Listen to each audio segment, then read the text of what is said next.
Ako po si Sunny Bertolfo from Zamboanga del Sur.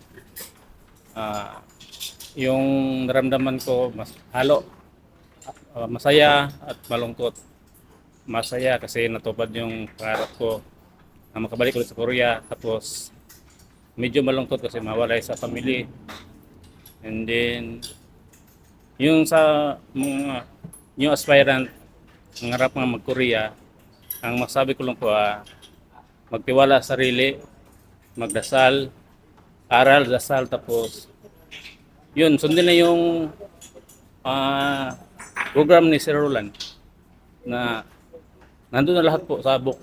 Saka nagpasalamat din ako sa sa Team Julogs kasi kasama din sa journey ko papuntang South Korea. And then sa pamilya ko po. Yun po siya.